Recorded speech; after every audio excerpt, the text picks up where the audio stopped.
तो आपको direct selling network marketing की कुछ हिस्ट्री पता चलेगी। क्या है इससे डायरेक्ट सेलिंग? कुछ बातें हमें समझना चाहिए। Direct selling marketing started in USA in 1959। जिस इंडस्ट्री को हम लोगों को जोड़ने के लिए इस्तेमाल कर रहे हैं, ये इंडस्ट्री का पास्ट क्या है? हिस्ट्री में ये बोला गया है कि इस इंडस्ट्री का जन्म जो है 1959 में हुआ है, अमेरिका में, यूएसए में। 1959 हमारा जन्म भी नहीं हुआ था। उस समय से इंडस्ट्री चल रहा है। तो ऐसे फ्रेंड्स थे, एक का नाम था रिच और दूसरे का नाम था जय। रिच देवॉस एंड जय वैन हैंडल, ऐसे दो एक फ्रेंड्स थे। इस दो फ्रेंड्स ने एक नया बिजनेस मॉडल शुरू किया और उस मॉडल को नाम दिया उन्होंने डायरेक्ट सेलिंग। उस समय उन्होंने एक सिंगल प्रोटीन पाउडर है या फिर हमारी प्रोटीन पाउडर, वैसा एक न्यूट्रास्यूटिकल का एक पाउडर बनाया और उस पाउडर बनाते समय उन्होंने ट्रेडिशनल मार्केट को अपने ओपन करने की कोशिश किया और उन्होंने बोला कि हमारा जो मॉडल्स है वो प्राइवेट फ्रैंचाइजी जैसा नहीं रहेगा, हमारा पब्लिक फ्रैंचाइजी रहेगा। अगर ये पाउडर आपको लेना चाहते हो तो आपको हम डीपी प्राइस में देंगे, डिस्ट्रीब्यूटर प्राइस में। लेकिन कंडीशन ये रहेगा कि जैसे ही हमारा पाउडर आप यूज करोगे तो आपको इस प्रोडक्ट के बारे में, इस पाउडर के बारे में लोगों से बात करना है, मतलब रिकमेंडेशन करना है। और जैसे आप रिकमेंडेशन करोगे वो सामने वाली पार्टी, मतलब थर्ड पार्टी जब हमारे पास आएगी तो उनके माध्यम से जो हमारा टर्नओवर होगा पाउडर के माध्यम से, उस टर्नओवर के हिसाब से आपको हम कमीशन देंगे और उस कमीशन को हम डायरेक्ट सेलिंग के नाम से जानेंगे। तो ये है दोस्तों डायरेक्ट सेलिंग इंडस्ट्री की शुरुआत 1959 यूएसए में। दो फ्रेंड्स ने इसको बनाया, एक सिंगल प्रोडक्ट था। तो सबसे पहले चीज तो होगा आपके लिए एकदम न्यू रहेगा, इस बात को थोड़ा सा ध्यान से देखना। ग्लोबली 2020 में अपनी डायरेक्ट सेलिंग इंडस्ट्री का क्या स्टेटस था? 2020 की बात कर रहा हूं, आज के 5 साल के 1500 करोड़ टर्नओवर। 2020 में अपने इंडस्ट्री का जो टर्नओवर था ग्लोबली वो था 189.7 बिलियन डॉलर। 2020 की बात कर रहा हूं, 189.7 बिलियन डॉलर 2020 में ग्लोबली डायरेक्ट सेलिंग का स्टेटस था। अभी 189.7 बिलियन डॉलर का मतलब क्या होता है? अगर मैं अपने हिंदुस्तान की रुपीस की भाषा में अगर मैं बात करूं तो 2020 में कितना टर्नओवर था डायरेक्ट सेलिंग इंडस्ट्री का? कर सकते? 1 खरब, हेलो, 14 हेलो, 14 कर सकते इस चीज को? 189.7 बिलियन डॉलर का मतलब होता है इतना रुपीस ग्लोबली। तो अगर इतने रुपीस का टर्नओवर इस इंडस्ट्री ने 2020 में किया है तो दोस्तों ये इंडस्ट्री छोटी है? आवाज नहीं आ रहा? नो। अगर ये चेन के माध्यम से हो सकता था, चेन करके मेंबर बना के इतना टर्नओवर करना पॉसिबल है? Not possible my dear friend. ये चेन मार्केटिंग नहीं है, ये स्कीम मेंबर बनाने वाला बिजनेस नहीं है, ये प्रॉपर बिजनेस है। प्रॉब्लम ये है हमें पता नहीं है। ये 2020 की बात कर रहा हूं। अभी हम थोड़ा सा आगे 220 आगे जब हम बात करेंगे इस इंडस्ट्री के बारे में तो बड़े बड़े तोहफान लोगों ने इस इंडस्ट्री के बारे में अच्छी बातें कही है। आप सबको पता है बिल गेट्स है, वॉरेन बफेट है, रॉबर्ट कियोसाकी है, बिल क्लिंटन है, अभी यहाँ के जो राष्ट्र मतलब अमेरिका की जो राष्ट्राध्यक्ष डोनाल्ड ट्रंप है, जितने भी बड़े बड़े सेलिब्रिटी वर्ल्ड वाइड की मैं बात कर रहा हूँ, हिंदुस्तान वर्ल्ड वाइड की बात कर रहा हूँ, जितने भी बड़े बड़े लोग हैं इन्होंने इस इंडस्ट्री के बारे में अच्छा बात बोला है। और 2026 एक साल के बाद एक इंडस्ट्री का टर्नओवर कितना जा सकता है? तो बोला जा सकता है 510.39 बिलियन डॉलर। इसका मतलब इंडियन रुपीज में इतना सारा टर्नओवर 2026 तक ग्लोबली इस इंडस्ट्री का जाने वाला है। एक साल के बाद में देखना 4170। तो कितना ग्रोथ है दोस्तों? अभी ये चीज हुई ग्लोबली। अभी हम थोड़ा सा हिंदुस्तान के बारे में बात करते हैं। भारत में क्या क्या डेवलपमेंट इस इंडस्ट्री के बारे में हो चुका है। तो इंडस्ट्री का जन्म हुआ अमेरिका, साल था 1959। ग्लोबली इस इंडस्ट्री ने बड़ा धमाका मचा दिया है, नो डाउट। ग्लोबली इस इंडस्ट्री में बड़े काम हो कर चुके हैं। लेकिन अगर हम हमारे देश की बात करें, हिंदुस्तान की बात करें, तो हिंदुस्तान में क्या सिचुएशन है? तो हिंदुस्तान 1995 में शुरू हुआ। 1959 में हिंदुस्तान में हमारा देश में आया। 1995 में उस दौरान कुछ एमएनएस, कुछ एनआरआई लोगों ने इस व्यापार से बोलना है जिसमें प्रोडक्ट होते हैं। अमेरिका में जो डायरेक्ट सेलिंग हुआ था वो प्रोडक्ट बेस्ड, लेकिन कुछ लोगों ने मॉडल को वही लिया, नेटवर्क मार्केटिंग वाला मॉडल, रिकमेंडेशन करने वाला मॉडल, लेकिन उसमें से प्रोडक्ट को गायब कर दिया। और क्या बोला कि आप पैसे भरो, आप 2 लोगों को जोड़ो। कुछ साल तक 2001 से लेके 10-12 साल तक इन लोगों ने पूरे हिंदुस्तान में हंगामा करा कर दिया। 2 जोड़ो, 2 जोड़ो, 2 जोड़ो, 2 जोड़ो, 2 जोड़ो, 2 जोड़ो। आप आओ, आपको क्या करना है? 2 जोड़ना। आप आओ, आपको क्या करना है? 2 जोड़ना। 2 जोड़ने के बाद आपको कमीशन मिलना शुरू हो जाएगा, कमीशन मिलना शुरू हो जाएगा। और इसके कारण क्या हुआ दोस्तों? नेटवर्क मार्केटिंग बदनाम हो चुकी है।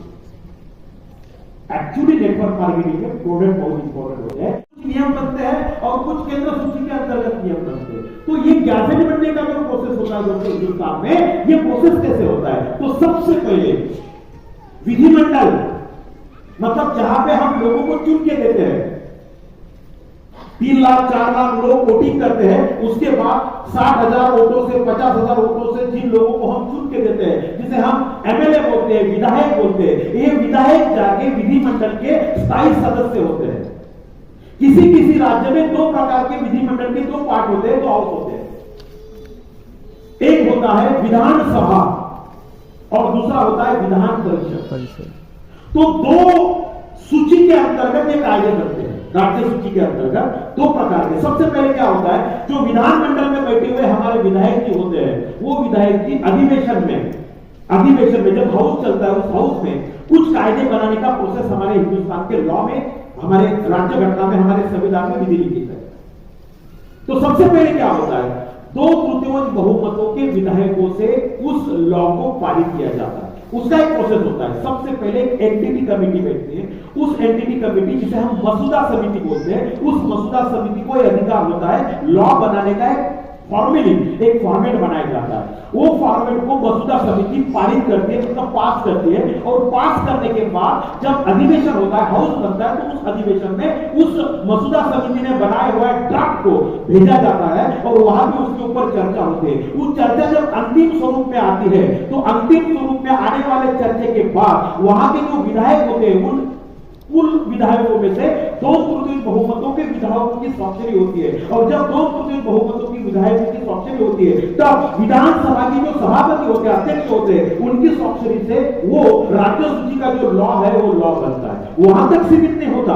उसके बाद जो विधान परिषद होता है, वही मसूदा विधान परिषद में जाता है। विधान परिषद में भी 2/3 बहुमतों के एमएलए का पठिका होता है। उसके बाद विधान परिषद की जो सभापति होते हैं, वो सभापति उसके ऊपर स्वाक्षरी करते हैं। इसके ऊपर नहीं होता, ये सब दोनों सभागृहों का मिला जुला बना के एक ड्राफ्ट बनता है और वो ड्राफ्ट जाता है कैबिनेट में। कैबिनेट में कौन कौन होता है? कैबिनेट में बहुत सारे मंत्रीगण बैठे हुए होते हैं। उसके साथ साथ वाइस जो सीएम होते हैं वो बैठे होते हैं, सीएम बैठे होते हैं। जब उन सब लोगों का वहां पे स्वाक्षरी बनता है, तो ड्राफ्टिंग कमेटी को अधिवेशन में पारित करके उसको अंतिम स्वरूप देने के लिए राज्यपाल के पास भेजना पड़ता है। राज्यपाल मतलब संविधान के तौर पे उस राज्य का प्रमुख, कायदे का प्रमुख होता है वो, और उसके पास हो जाता है। राज्यपाल मतलब गवर्नर। गवर्नमेंट तुरंत स्वाक्षरी नहीं करता।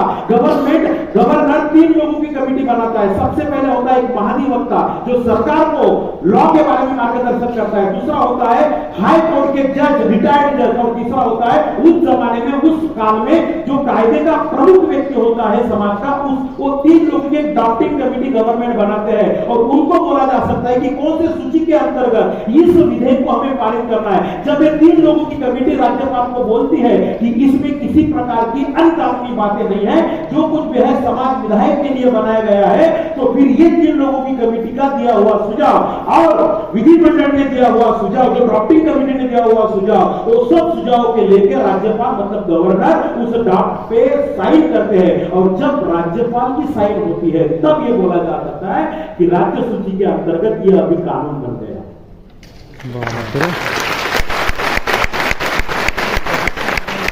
यहां तक सीमित नहीं रहता, ये सब विधेयक, ये सब ड्राफ्टिंग कमेटी, ये सब कानूनी बातें चली जाती है सेंट्रल गवर्नमेंट के पास। सेंट्रल गवर्नमेंट को हम संसद बोलते हैं। संसद में 2 सभागृह का बना होता है, एक होता है लोकसभा, दूसरा होता है राज्य, होता है लोकसभा में। लोकसभा में जितने भी एमपी बैठे हुए वो सब एमपी 2/3 बहुमतों से उसको पारित करते हैं। फिर लोकसभा का अध्यक्ष, ड्राफ्टिंग चेंज होता है, फिर जाता है राज्यसभा में। राज्यसभा में भी उसका घमासान चर्चा होता है, कुछ चेंज होता है, कुछ दुरुस्तियां होती है और ये सब चर्चा होने के बाद 2/3 बहुमतों से राज्यसभा के खासदार जो होते हैं उनको पारित करते हैं और फिर ये सब चला जाता है राज्यसभा के अध्यक्ष के पास और राज्यसभा के जो अध्यक्ष होते हैं उनको हम राज्य उपराष्ट्रपति बोलते हैं।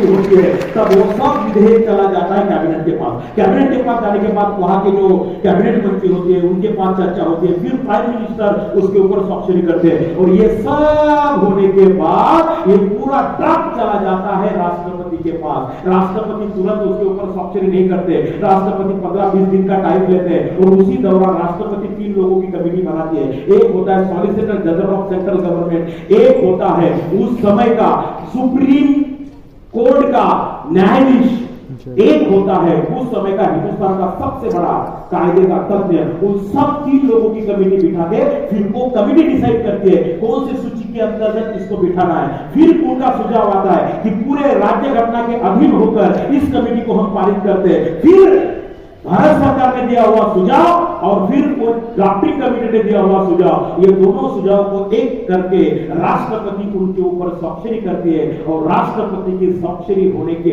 बाद जो लेटर बनता है उसको बोलते हैं हम भारत का राज्य। सेंट्रल गवर्नमेंट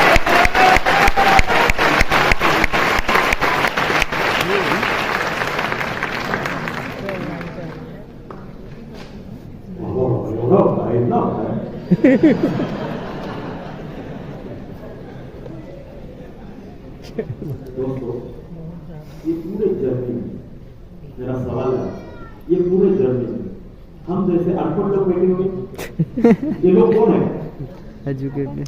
जो कायदा बनाते हैं वो लोग अनपढ़ होते हैं, ये जो ड्राफ्टिंग कमेटी बनाती है वो लोग अनपढ़ होते हैं। ये लोग हमारे संविधान को मानने वाले लोग होते हैं। हम जैसे लोगों को वहां पे कोई जगह नहीं है, तज्ञ लोग होते हैं, ब्रिलियंट लोग होते हैं। और दोस्तों, संविधान में प्रावधान है, इसके आगे की मैं बात बोलता हूं, जब संविधान के माध्यम से राष्ट्रपति के स्वाक्षरी से राजपत्र निकलता है तो संविधान में प्रावधान है, जिन्होंने ये बनाया उनको भी ये खारिज करने का अधिकार है। एक बार बन गया तो बन गया।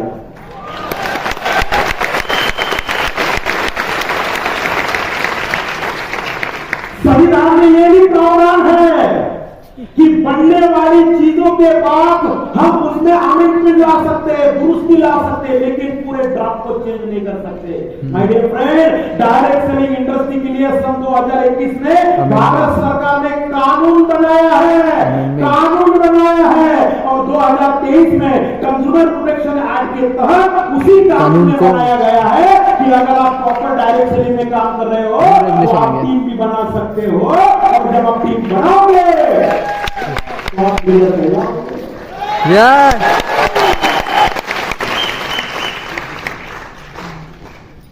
किधर पॉसिबल है? डायरेक्ट सेलिंग,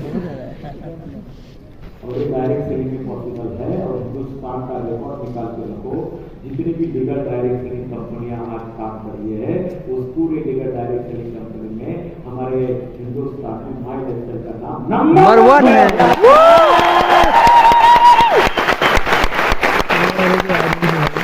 आपको जाकर इंडियन गवर्नमेंट लॉ।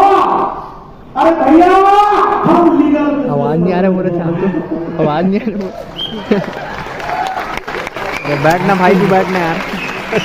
सरकार बोल रही है, गवर्नमेंट बोल रहा है कि आप राज्य घटना के तहत, राजपत्र के तहत इंडिपेंडेंट डिस्ट्रीब्यूटर बन गए। आप लगा डायमंड है। हमें ऐसा लगता है साला हमको काम कर रहे हैं। हमें डाउट है या नहीं है? है या नहीं है? तो माय डियर फ्रेंड, ये बात अगर आपको पता चलेगी कि मैं लीगल इंडस्ट्री में काम कर रहा हूँ, तो थोड़ा डरने की बात है नहीं, क्यों हम डर के काम कर रहे हैं? किसी और ही सुन रहे में आया। क्यों हमारे अंदर डर है? जुड़ेगा कि नहीं? अरे जुड़ेगा कि नहीं जुड़ेगा वो उसकी बात छोड़ दो साले के, लेकिन मेरा काम है उसके पास ज्ञान लेके जाना, मेरा काम है मेरे प्रोडक्ट के बारे में उसके पास जानकारी देना, क्योंकि मैं डायरेक्ट सेलिंग का लीगल डायरेक्ट सेलर हूँ।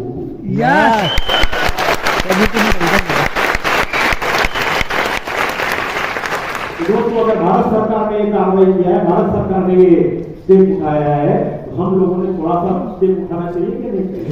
यस, और हमें कौन सी स्टेप उठानी है? Field work. कौन सी स्टेप उठानी है?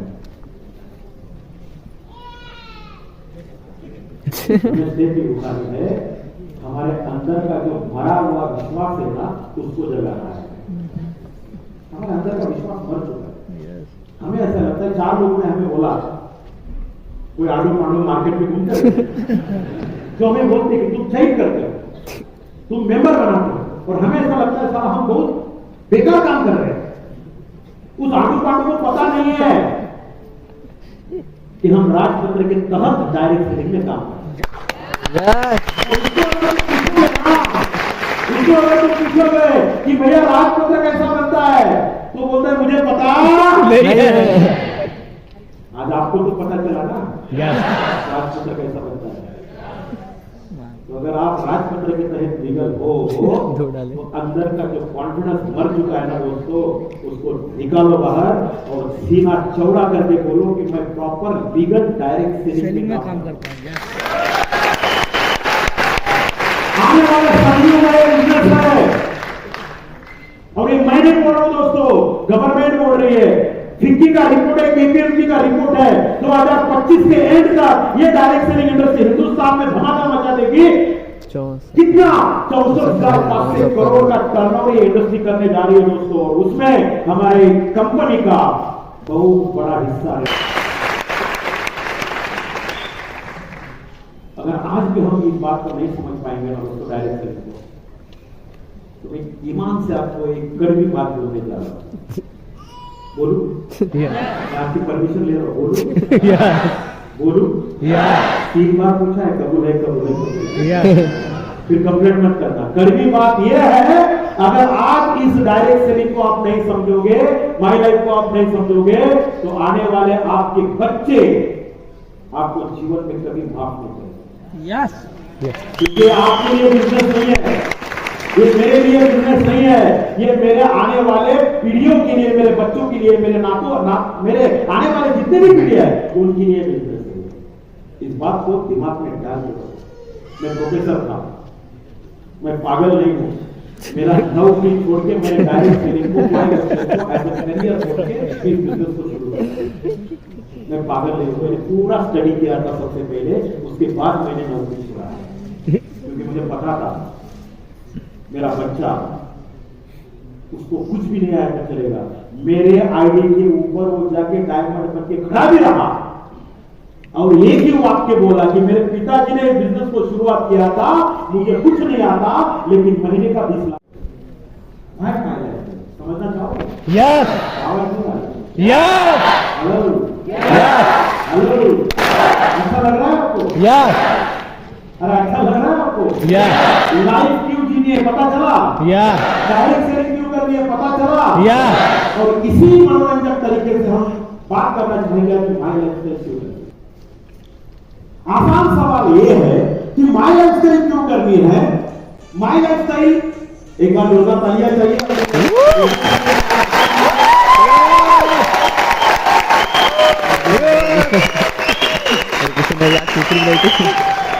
माई लाइफ स्टाइल करना है, तो आसान सवाल का अपना पैसा पूरा डाल लेंगे क्या? पैसा बंदा, इनके घर का पैसा लग रहा है। बहुत सारे लोग बोलते क्यों कर रहे भैया, ये चाहिए हमें एकदम लीगल चाहिए, लीगल चाहिए। इतना आया तो पैसा लगेगा। लाइफ जीना साला हम जमीन पे नहीं रहेंगे, पूरा उड़ेंगे। और ये मिल सकता है कि नहीं मिल सकता? माइलेज चाहिए, मिल सकता है। अरे भैया इससे ज्यादा रेडी है, हर हफ्ते में तैयार है, आप नहीं ले रहे हो, ये आपका प्रॉब्लम है। कल आएगा बोलो। तो क्यों चाहिए ये? इसका भी ये हमें कहां से मिलेगा? प्लान। हमें मिलेगा प्लान से। प्लान बहुत जरूरी होता है। कौन सा प्लान है हमारे पास? हमारे पास ऐसा प्लान है जहाँ पे इन्वेस्टमेंट नहीं है। हमारे पास कैरी फॉरवर्ड वाला प्लान है क्या नहीं है? हमारे पास ऐसा प्लान है जिस प्लान में नॉमिनेशन फैसिलिटी है क्या नहीं है? इतना बेहतरीन प्लान है जिसके साथ पैसा भी है, इतने सारे बेनिफिट भी है। क्या क्या है हमारे प्लान में? हमारे प्लान में दोस्तों 2 लाख ये अपना दिखा रहे हैं। यस, ये मेरा क्या होता है? देखो 2 लाख 10, 2 लाख 10, 2 लाख 10, 2 लाख 10, 2 लाख 10, 2 लाख 10, 2 लाख पैसा चाहिए क्या? आपको 2 लाख चाहिए? तो माई लाइफस्टाइल के भला हुआ कहीं पे नहीं मिलेगा। प्लान को समझना है, समझना है। तो क्या क्या है हमारे प्लान में? सबसे पहले तो हमें क्यों करना है? हमें हमारी जरूरतें पूरी करनी है। कौन सी जरूरत है दोस्तों? हमारी कुछ बेसिक नीड्स है, हमारे क्या है, हमारे कुछ सेकेंडरी नीड्स है, हमारे कुछ लाइफस्टाइल की नीड्स है, कुछ ट्रैवलिंग है, कुछ फीलिंग है, कुछ मैरिज के प्रोग्राम होते हैं, कुछ अदर एक्सपेंसेस होता है, हमारे कुछ सपने हैं। कौन से? हमारा खुद का घर होना चाहिए, हमारा सपना है मेरा कार होना चाहिए, मेरा हेल्थ अच्छा होना चाहिए, मेरा बच्चों का एजुकेशन अच्छा होना चाहिए, मुझे रिस्पेक्ट मिलना चाहिए, और जो कुछ भी फ्यूचर सेविंग है उसके लिए मुझे माई लाइफस्टाइल करनी है, क्योंकि माई लाइफस्टाइल में बहुत सारा पैसा। कुछ होती है हमारी जरूरतें, कुछ होती है हमारे सपने, और इसमें का ऐसा कोई भी चीज नहीं है जो बिना पैसों का पूरा हो सकता है। आप मार्केट में किराना लेने के लिए किसी किराना शॉप में जाते हो, अगर आप उस किराना दुकानदार से बात करते हो कि मुझे 2 किलो शक्कर, 5 किलो गेहूं, 5 किलो ऑयल मतलब तेल, तो ये सबसे पहले क्या बोलेगा सामने वाला? पैसा दो। क्या दे दो? पैसा। आप बोलेंगे मेरे पास पैसा नहीं, बहुत इज्जतदार इंसान, इज्जत गया लेते लेने पूरे समाज में मेरी जैसी इज्जत किसी के पास नहीं, तो वो क्या बोलेगा? इज्जत गया तेल लेने। आप बोलेंगे मैं ना बहुत पढ़ा लिखा हूं, मुझे इतना सामान दो, वो क्या बोलेगा? पैसा दो। आवाज नहीं आ रही। हॉस्पिटल में जब जाते हो, हॉस्पिटल में आपके घर में कोई बीमार पड़ता है, आप उसको एडमिट करते हो और उसका इलाज होने जा रहा है, इलाज हो रहा है, और इलाज होते समय जब इलाज पूरा होता है तब आपको आप उस हॉस्पिटल वालों मैनेजमेंट से बोलोगे हम लोग बहुत इज्जतदार हैं। तो हॉस्पिटल का मैनेजमेंट आपसे क्या बोलेगा? तो भैया पैसा 2 बार समझ में आता है, एक बार जब में होता है तब, और एक बार जब में कुछ नहीं होता है तब। और हम दोनों सिचुएशन से गुजर चुके हैं। यस ऐसा ना यस। मेरे पिताजी को कैंसर हुआ था और मेरे पिताजी कैंसर से मर चुके थे। 2 साल तक मेरे पिताजी कैंसर से जुड़ चुके थे, कैंसर से लड़ रहे थे, और उस दौरान मुझे पता चला दोस्तों पैसे की ताकत है। आपके घर में भी ऐसी कुछ दुर्घटना नहीं हुई होती, तो पैसों का इंपॉर्टेंट समझो, पैसा भगवान नहीं है। और एक बंदा उस सीट के बिल्कुल पीछे बैठा था और सामने वाले 2 लोग बात कर रहे थे। वो छत्तीसगढ़ घूमने आए, वो महाराष्ट्र से थे, और महाराष्ट्र के 2 लोग सामने बैठे थे, छत्तीसगढ़ का एक इंसान पीछे बैठा था, और 2 महाराष्ट्र के लोग बात कर रहे थे। बात कैसे कर रहे थे? वो महाराष्ट्र के लोग बोल रहे थे, एक दूसरे से बात कर रहे थे, आप कहां से बिलोंग करते हैं? आगे की सीट पे बैठे हुए थे और पीछे छत्तीसगढ़ वाला बैठा। तो सामने वाले बोले, जो एक दूसरे से बात कर रहे, आप कहां से बिलोंग करते हो? तो दूसरा बोला, मैं महाराष्ट्र से बिलोंग करता हूं। तो बोला अरे वाह, मैं भी महाराष्ट्र से बिलोंग करता हूं। अच्छी बात। महाराष्ट्र से कहा, महाराष्ट्र में कहा, तो दूसरा बोला महाराष्ट्र में मैं औरंगाबाद से बिलोंग करता हूं। तो दूसरा बोला अरे मैं भी औरंगाबाद से बिलोंग करता हूं। अरे वाह, हम तो एक ही शहर के हैं। हाँ एक ही शहर। तो फिर औरंगाबाद में कहा, तो उन्होंने बोला कि जालना रोड है, वहां पे एक एयरपोर्ट है, एयरपोर्ट के अपोजिट में मेरा घर है। क्या बात कर रहे हो? दूसरा बोला क्या बात कर रहे हो, मैं भी वहीं पे रहता हूं, एयरपोर्ट के बाजू में रहता हूं। क्या बात कर रहे हो? हाँ, तो एयरपोर्ट में कौन सी सोसाइटी है? तो उसने बोला मेरी सोसाइटी का नाम माय वर्ल्ड है। तो दूसरा बोला क्या बात कर रहे हो, मैं भी तो माय वर्ल्ड में रहता हूं। तो बोला क्या है, ये किस सोसाइटी में हम लोग रहते? बोला माय वर्ल्ड में कौन सी बिल्डिंग? तो इसने बोला बी बिल्डिंग में रहता हूं। क्या बात कर रहा, अरे मैं भी तो बी बिल्डिंग में रहता हूं। तो बी बिल्डिंग में फ्लैट नंबर कौन सा है तेरा? तो दूसरा बोला मेरा फ्लैट नंबर 203 है। क्या बात कर रहे हो, मैं भी 203 में रहता हूं। तो ये सुन के छत्तीसगढ़ वाला परेशान हो गया। तो छत्तीसगढ़ वालों को, महाराष्ट्र वालों को बोला अरे भैया तुम एक ही बिल्डिंग में रहते हो, एक ही फ्लैट में रहते हो, तो ये तुझे से क्यों बात कर रहे हो? तो बोले तू चुप बैठ, हम टाइम पास कर रहे हैं।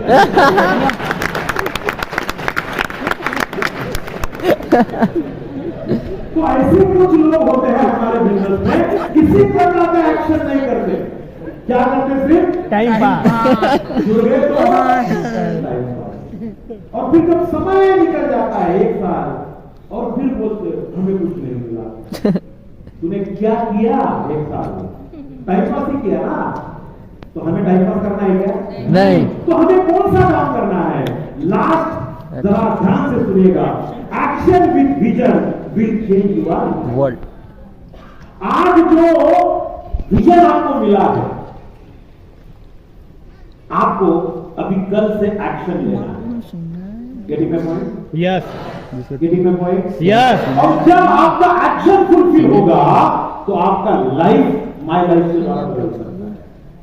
मैं हमेशा बोलता हूं मेरे ट्रेनिंग में, माय डियर फ्रेंड्स, आप कितना भी नॉलेज लो, आप कितना भी ट्रेनिंग लो, कोई ट्रेनिंग कोई नॉलेज आपका जीवन नहीं बदल सकता। जब तक उस दिया हुआ नॉलेज का आप इम्प्लीमेंटेशन नहीं करोगे तब तक आपकी कोई नया पार नहीं कर सकता।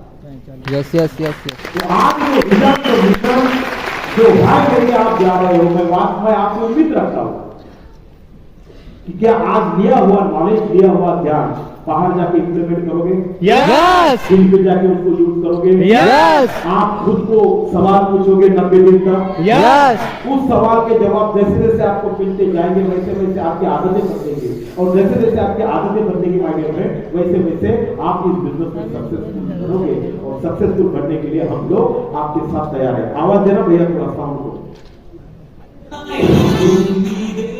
आवाज आवाज। ये ऑडियो में अभी चलाने जा रहा हूं। आप सबको नेटवर्क मार्केटिंग के में क्या हो सकता है? तो दोस्तों जैसे जैसे हम लोग टीम बनाएंगे वैसे वैसे कुछ लोग आएंगे, कुछ लोग जाएंगे, कुछ लोग टिकेंगे, कुछ लोग आगे बढ़ेंगे। हमें डरना नहीं है। इस हिंदी गाने की तरह हमें काम करना है। और हिंदी गाना क्या बोलता है, जरा ध्यान से सुनना। आवाज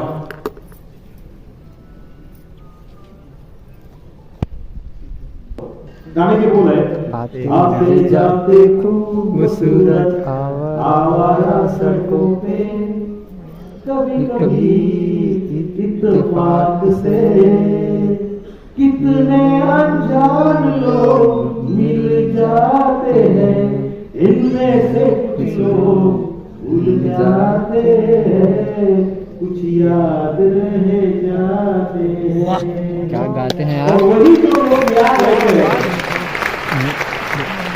उन्हीं को लेके हमें माय लाइफस्टाइल में काम करना है। जो हमें छोड़ के जाते हैं उनको याद नहीं करना, जो हमारे पास टिके हुए हैं उनको याद रहेंगे। हमें इस बिजनेस को आगे लेके जाना है। क्या आप लोग तैयार हो? यस। पक्का तैयार हो? यस। रेडी हो? यस। आज आपको पूरा वाई क्लियर करने की कोशिश मैंने किया है। टाइम की पाबंदी थी लेकिन फिर भी हमने ट्राई किया आपके साथ ज्यादा से ज्यादा बात करें, और आपने भी इतनी बढ़िया तरीके से मेरी बात को समझा वादा करता हूं दोस्तों, बार बार आपको मिलने आऊंगा, लेकिन एक शर्त से, अगर आप आगे बढ़ने की चाहत रखोगे तब। यस तैयार हो? इसी वचन के साथ आपसे अलविदा लेता हूं। Thank you so much. जय हिंद, जय भारत।